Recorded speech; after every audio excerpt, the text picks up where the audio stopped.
Hi friends, ఈరోజు నేను మా హస్బెండ్ జూబ్లీ హిల్స్లో ఉన్న పెద్దమ్మ టెంపుల్కి వెళ్ళడానికి ఇంట్లో నుండి బయలుదేరినాము. రోడ్డు మొత్తం ఖాళీగా ఉండటంతో చాలా తొందరగా టెంపుల్కి రీచ్ అయిపోయాము. ఇలా టెంపుల్ ఎంట్రన్స్లో పెద్ద కమాన్తో పెద్దమ్మ టెంపుల్ అయితే ఉంటుంది. హైదరాబాద్లో పెద్దమ్మ తల్లి టెంపుల్ అంటే తెలియని వాళ్ళు ఎవరూ ఉండరు. ఇలా టెంపుల్ లోపలికి ఎంట్రీ అవుతుండగానే మనకు శంకు చక్రాలు కనబడుతూ ఉంటాయి. ఇక్కడ పీజేఆర్ స్టాచ్యూ కూడా చాలా బాగుంటుంది.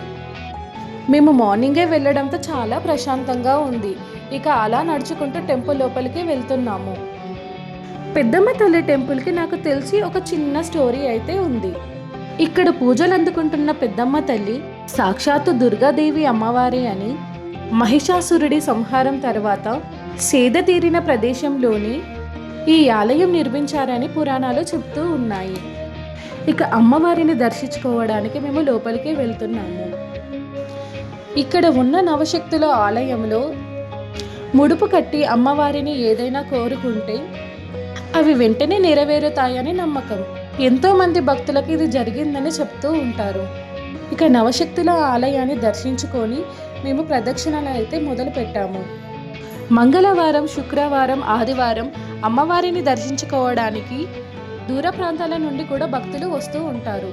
మనం ఎప్పుడైనా టెంపుల్కి వెళ్ళగానే మనలో ఏదో తెలియని పాజిటివ్ వైబ్స్ అయితే వస్తుంటాయి. ఇక్కడ ఇలా మేము కొంచెం కుంకుమ పెట్టుకొని కరెక్ట్ టైమింగ్కి టెంపుల్కి వచ్చామని చెప్పి మాట్లాడుకుంటూ ఉన్నాము. ఈరోజు శనివారం కావడంతో టెంపుల్లో అసలు పబ్లిక్కే లేరు. చాలా మంచిగా అమ్మవారి దర్శనం అయితే జరిగింది. ఇక అమ్మవారి దగ్గర ఫొటోస్, వీడియోస్ తీయకూడదు అని చెప్పేసి అని అమ్మవారిని అయితే మేము వీడియో తీయలేదు. ఇక అలా కాసేపు టెంపుల్లో కూర్చొని రిలాక్స్ అవుదామని చెప్పి కూర్చున్నాము. ఇలా గజస్తంభం దగ్గర మనం ఏదైనా కోరుకొని కాయిన్స్ నిలబెడితే అది కోరిక నెరవేరుతుందని అంటూ ఉంటారు. ఇక అలా అందరూ నిలబెడుతుంటే మనం కూడా ట్రై చేద్దామా అని చెప్పేసి అని నేను దేవుడి దగ్గర మొక్కుకొని కాయిన్ నిలబెట్టడానికి ట్రై అయితే చేస్తున్నాను. ఆ కాయిన్ నిలబడుతుందో లేదో అన్న టెన్షన్తోనే ఉన్నాను. ఇంకా అలా ట్రై చేస్తూ కాసేపటి తర్వాత కాయిన్ అయితే నిలబడింది. ఆ కాయిన్ నిలబడగానే నేనైతే చాలా హ్యాపీగా ఫీల్ అయ్యాను. అమ్మయ్య, ఆ కాయిన్ అయితే మొత్తానికి నిలబడింది అని చెప్పేసి అని మా హస్బెండ్కి చెప్తూ చాలా హ్యాపీ అయ్యాను. ఇలా కాయిన్ నిలబెట్టడం వల్ల మన కోరికలు నెరవేరుతాయో లేదో తెలియదు, కానీ అలా కాయిన్ నిలబడడంలో చాలా చిన్న హోప్ అయితే ఉంది. ఇక టెంపుల్ బ్యాక్ సైడ్లో మనము ప్రసాదం కౌంటర్కి అయితే వచ్చేసాము.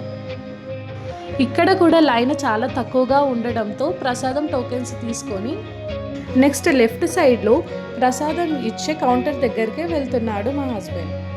ఫస్ట్ టైం ఇంత తొందరగా లైన్లో నిలబడి కౌంటర్ దగ్గర టోకెన్స్ తీసుకొని ప్రసాదం తీసుకోవడం. ఎప్పుడు చూసినా టెంపుల్ ఫుల్ రష్తో ఉంటుంది. మీరు ఎప్పుడైనా ఈ టెంపుల్కి రావాలనుకుంటే మార్నింగే స్టార్ట్ అయిపోయింది. ఇక టెంపుల్లోనే పక్కన నాగదేవత ఆలయం ఉంటుంది. మేము అలా లోపలికి వెళ్ళి నాగదేవతని దర్శించుకొని ప్రదక్షిణలు అయితే చేశాము.